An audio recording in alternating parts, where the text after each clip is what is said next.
gouvernement Emmanuel Macron et Premier ministre Attal choisi pour que capable commémorer l'abolition esclavage dans l'autre ville qui pas Paris. C'est pour la première fois ça fait.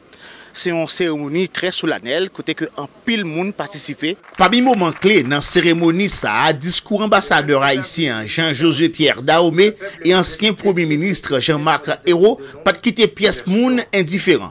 Ancien Premier ministre qui a dirigé Fondation pour la mémoire et de l'esclavage, remettait problème dette la France pour Haïti au premier plan. Que le défi haïtien aujourd'hui mérite non seulement une plus grande attention, mais également la mobilisation de moyens infiniment plus importants. Ce passé commun que j'évoque à l'instant, Monsieur le maire, requiert de nous un effort de fraternité qui va au-delà des mots. Monsieur le maire, vous le jouez encore par l'appel que vous lancez aujourd'hui pour qu'au nom de l'histoire, la France s'engage dans une démarche de réparation en faveur du peuple haïtien qui subit actuellement une terrible crise. Cette démarche, mesdames et messieurs, elle est juste, car elle viendrait réparer une des plus grandes injustices de l'histoire. Je veux parler de l'indemnité colossale qu'en 1825, la France de Charles X a forcé les anciens esclaves d'Haïti à payer à leurs anciens maîtres, et cela pendant des générations, jusque dans les années 1950.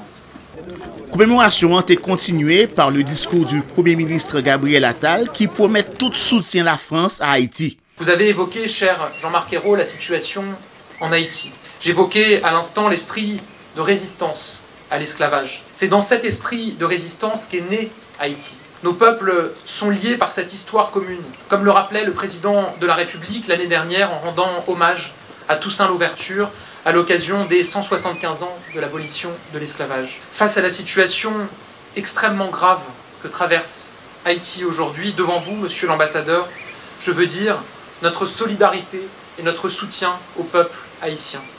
Dans l'occasion de ça, le protocole a été dévoilé tout monument Clarisse, une femme noire sous l'île Haïti qui était nourrie blanc. Ça veut dire femme haïtienne ça pas de discrimination la Kaili.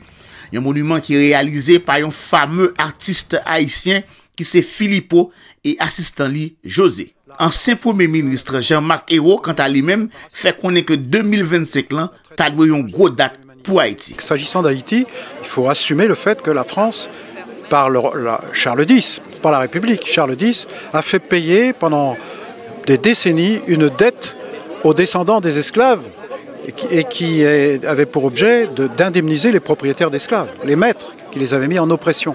C'est ce que la France a fait.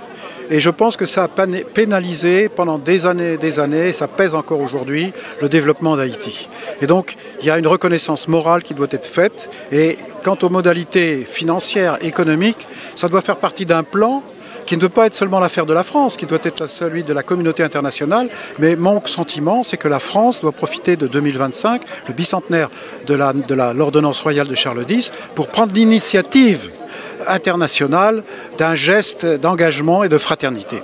Mais monsieur le Premier ministre, quelle institution qui doit prendre cela en charge? La France doit prendre l'initiative, doit s'adresser à ses partenaires, dans lesquels il y a bien sûr les États-Unis, qui a aussi beaucoup œuvré dans le mauvais sens à Haïti pendant des décennies, qui a soutenu les régimes autoritaires en place, et puis le Canada, qui a un lien très particulier. C'est ces deux pays avec la France qui peuvent être moteurs, mais ce ne sont pas les seuls, parce qu'il y a un geste qui est attendu par la communauté internationale. Je pense que le cadre doit être celui des Nations Unies. James Franklin-Edouard, depuis La Rochelle, commune française, département de la Charente-Maritime, pour la VOA Créole.